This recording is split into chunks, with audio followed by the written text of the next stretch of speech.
Hello friends, welcome back to my channel. Friends, screen पर आप कुछ हिंदी सेंटेंसेस देख रहे हैं। इन हिंदी सेंटेंसेस को हम इंग्लिश में ट्रांसलेट करेंगे। उसके बाद में इन सेंटेंसेस की हम स्पीकिंग प्रैक्टिस करेंगे। तो चलिए friends, without any further do let's dive into the session.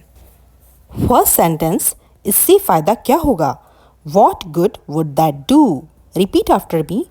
What good would that do? What good would that do? Second sentence, इससे मेरा क्या फ़ायदा है?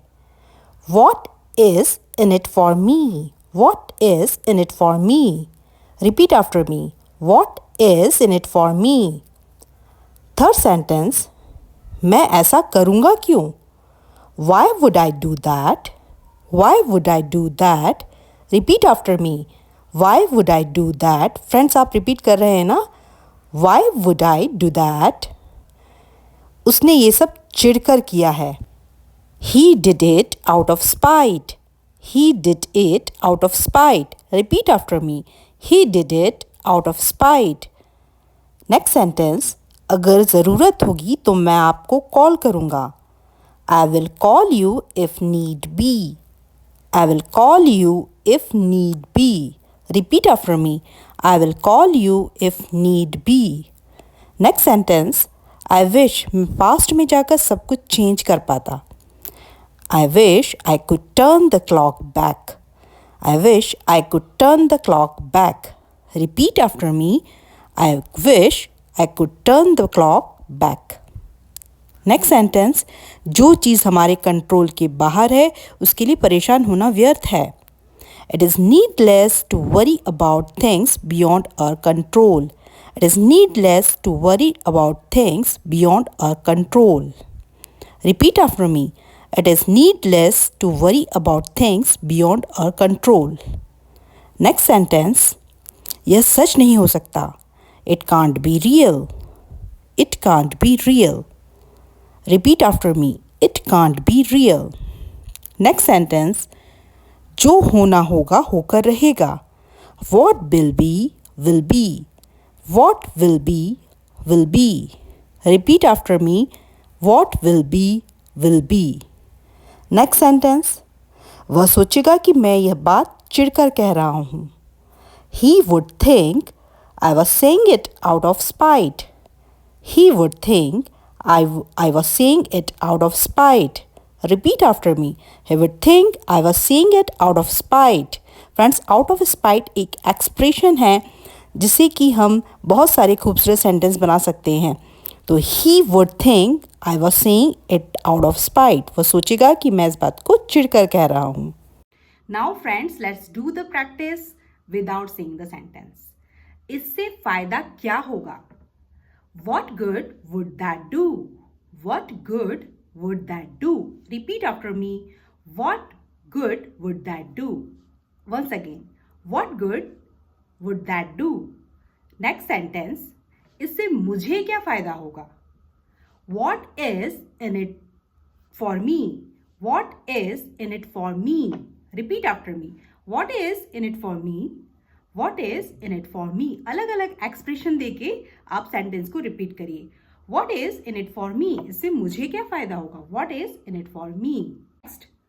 मैं ऐसा करूँगा क्यों? Why would I do that? Why would I do that? Repeat after me. Why would I do that? वो ये सब चिढ़कर कर रहा है. He did it out of spite. He did it out of spite. इसे अलग अलग एक्सप्रेशन के साथ कहें. He did it out of spite. वो ऐसा सोच रहा है कि मैं ये सब चिढ़कर कर रहा हूँ. He would think I was saying out of spite. He would think I was saying out of spite. Repeat after me. He would think I was saying out of spite. Great. Next. अगर ज़रूरत होगी तो मैं आपको call करूँगी. I'll call you if need be. I'll call you if need be. Repeat after me. I'll call you if need be. Next sentence. काश मैं past में जाकर सब कुछ चेंज कर पाती. I wish I could turn the clock back. I wish I could turn the clock back. Repeat after me. I wish I could turn the clock back. इसी लहजे के साथ आप कहें। फ्रेंड्स, आप रिपीट कर रहे हैं ना मेरे साथ में? I wish I could turn the clock back. I wish I could turn the clock back. Next, जो चीज़ हमारे कंट्रोल से बाहर है उसके बारे में परेशान होना व्यर्थ है। It is needless to worry about the things beyond our control. It is needless to worry about the things beyond our control. Repeat after me. It is needless to worry about the thing beyond our control. Great. Next, ये सच नहीं हो सकता. It can't be real. It can't be real. Repeat after me. It can't be real. Last but not least, जो होना था वो होकर रहेगा. What will be will be. What will be will be. फिर से एक बार रिपीट करें मेरे साथ. What will be great. ये वो सारे सेंटेंसेस हैं जिसे आप अपनी डायरेक्ट स्पोकन इंग्लिश में यूज कर सकते हैं विदाउट चेंज किए हुए सेंटेंस के स्ट्रक्चर को.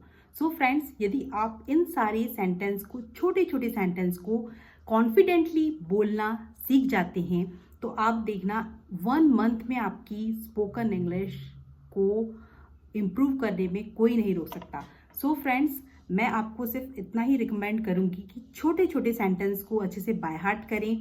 और यदि आप बिल्कुल फर्स्ट लर्नर हैं और आप बिल्कुल अच्छे से अपने आप को एक्सप्रेस नहीं कर पाते हैं तो ये रेडीमेड सेंटेंस है फ्रेंड्स.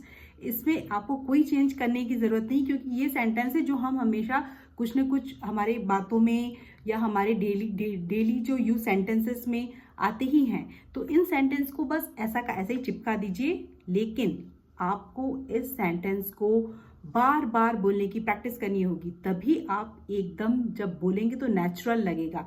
ऐसा नहीं एकदम रट्टाफिकेशन वाला लगना चाहिए. बिल्कुल आपको बोलना है नेचुरली. तो फ्रेंड्स, ये सिर्फ तभी होगा जब आप एक सेंटेंस को एटलीस्ट आप 10 to 15 टाइम्स इसको रिपीट करें, बार बार बोलने की कोशिश करें. यदि आप फर्स्ट स्टेज में हैं, आपकी स्पोकन इंग्लिश जो है वो बिल्कुल ब्रोकन लगती है, टूटी फूटी लगती है, तो अब जब आपको तो पता है कि ये सेंटेंस पूरे के पूरे प्योर हैं, ऐसा का ऐसा ही इसको कहना है, तो आप बिल्कुल कॉन्फिडेंट भी फील करेंगे जब आप इन्हें किसी के सामने कहेंगे. सो फ्रेंड्स, मैं सिर्फ आपको ये रिक्वेस्ट करती हूँ कि आप इन 10 सेंटेंस को आज ही इसी वक्त आप बिल्कुल बोलने की कोशिश करें, बार बार इसे रिपीट करें, जिससे कि ये सेंटेंस आपकी डे टू डे लाइफ का हिस्सा बन जाए और जहां आप बोलें किसी के सामने तो ये ज़्यादा नेचुरल साउंड हो. सो फ्रेंड्स, यदि ये वीडियो आपको अच्छी लगी है और if this video had add any value in your English learning journey, please do subscribe my channel and don't forget to hit the bell icon. Friends, मेरे channel को सब्सक्राइब करें जिससे कि मुझे आपका प्यार और मोटिवेशन मिलता रहे.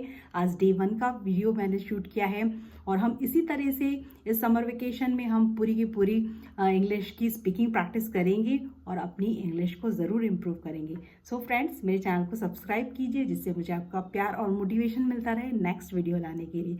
So friends, thanks for watching my videos. Keep learning, keep watching, keep growing. Thanks for watching my videos.